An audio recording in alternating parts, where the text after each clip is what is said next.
a la gente que nos sintoniza a lo largo y ancho del estado de San Luis Potosí, en el 90.1 en Trión de la familia Global Media, en el 97.3 en Media Luna FM en Río Verde, Ciudad Fernández, así como también en el 103.7 del FM en Stereo Beat aquí en la Huasteca Potosina. Señor Gómez, hoy nos regalas una pieza histórica del amor. Este es un clásico que se escucha precisamente en esta temporada para todos los enamorados del amor. I Will Always Love You con Whitney Houston.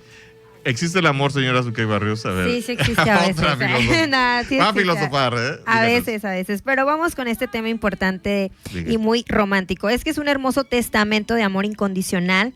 Donde incluso cuando una relación llega a su fin, el amor perdura. Así que este mensaje de cariño eterno y gratitud es universal, lo que ha hecho que esta canción resuene en muchas personas alrededor del mundo. Y vibre también. Yo me quedo con la excelente película que protagonizó la señora Whitney Houston y el señor Kevin Costner, que marcó toda la década de los 90s. Y bueno, pues sigue siendo ya es un clásico del cine romántico, señor Gómez, ¿verdad? Definitivamente. Pero bueno, fíjense, amigos, pasando a otros temas, en esta semana se hizo llama la atención el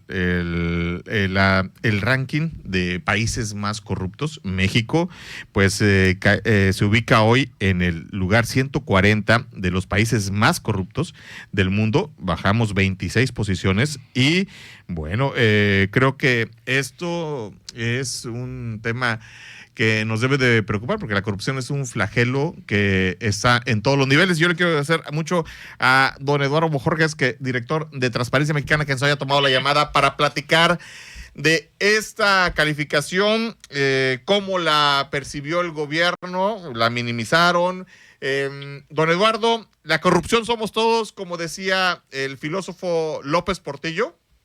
No, yo creo que no, Samuel. Muchas gracias por la invitación al programa. No, eso es lo que hacía la clase política en los años 70. Ya muchos de los que están escuchándonos en el auditorio no lo vivieron, pero lo que trataban de hacer era normalizar, esa es la expresión técnica, normalizar la corrupción para justificar sus tropelías. Entonces decían, todos somos corruptos, por lo tanto nadie es responsable. Y lo que hemos ido aprendiendo como sociedad, Samuel, es que no todos somos corruptos. Hay muchas personas que tienen que participar de la corrupción porque no les deja de otra la autoridad, porque la extorsionan, porque lo confrontan, no por gusto, no porque esa sea su forma de vivir, ni en lo que creen, sino porque no les dejan de otra.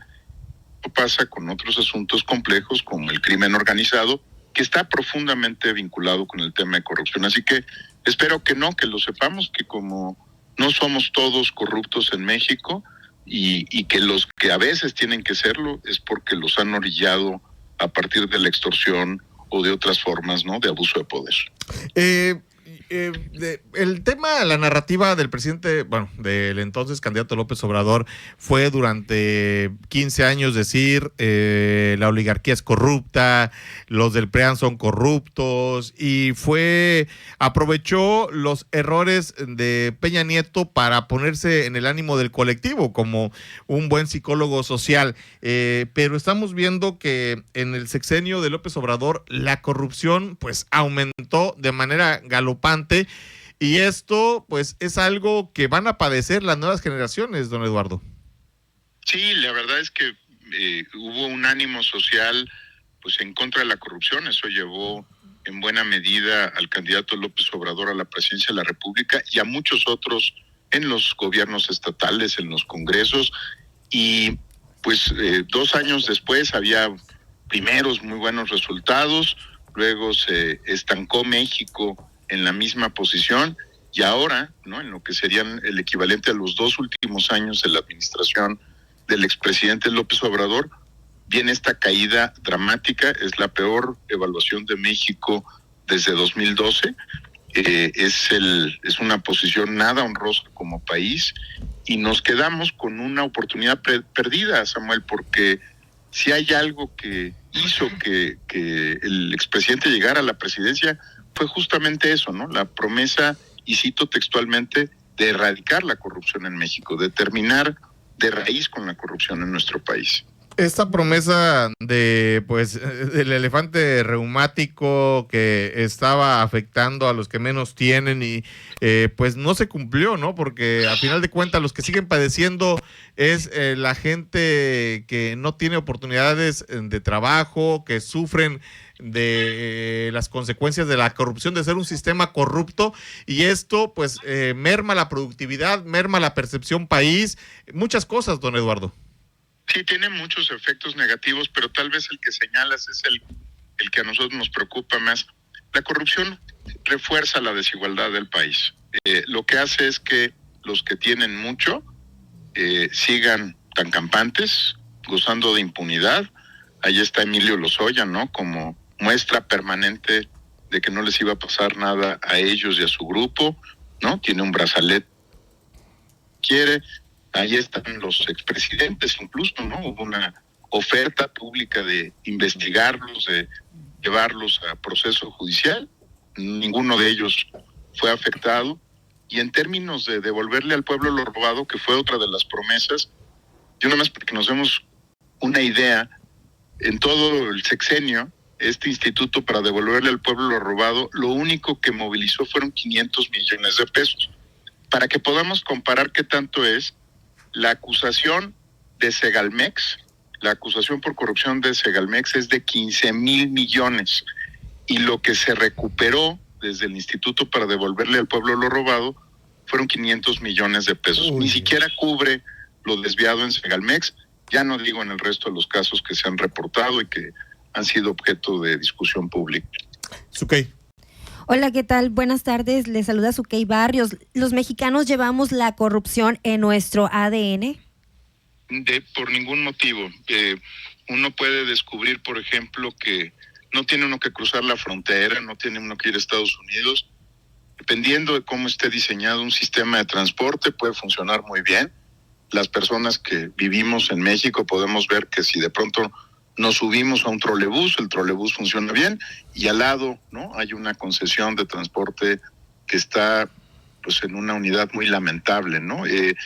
Cuando vamos a ciertos servicios públicos, pues no nos piden mordida, ¿no? No es necesario, e incluso intervenciones que hemos tenido nosotros con el propio gobierno en sus distintos momentos, nos llevó a transformar el pasaporte, ¿no? Hoy no tiene que sobornar una persona para acceder a un pasaporte, y Sukey, que te cuenten cómo era en los años 70, ¿no?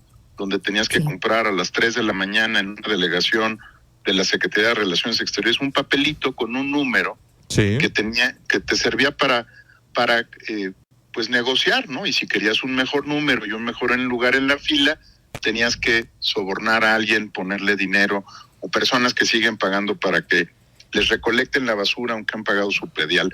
Lo que quiero ilustrar es que no es una parte de nuestro código genético, tiene que ver con sistemas que no funcionan, y no funcionan porque alguien se está beneficiando con ellos. Cuando uno ve una concesión de transporte de personas que no está funcionando, una línea de transporte, alguien está ganando dinero, ¿no?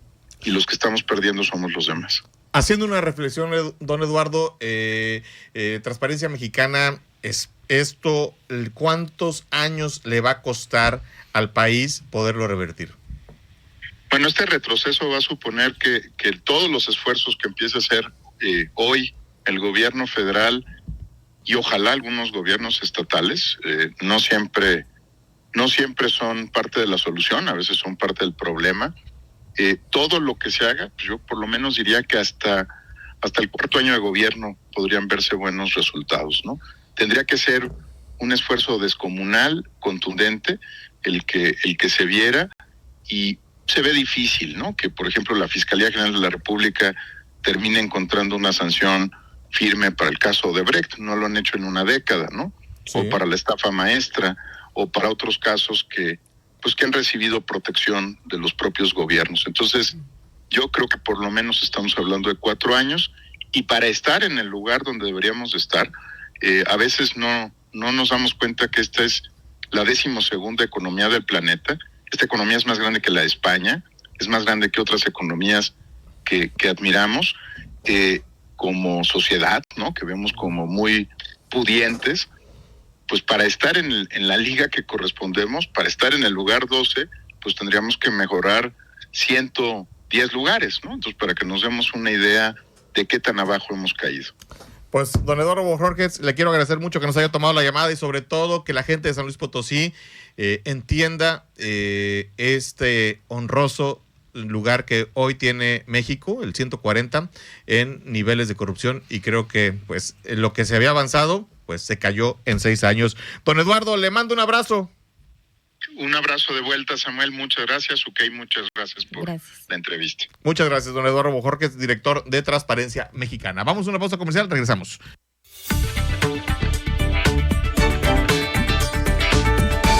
EMSAvalles.com Radio, edición de fin de semana.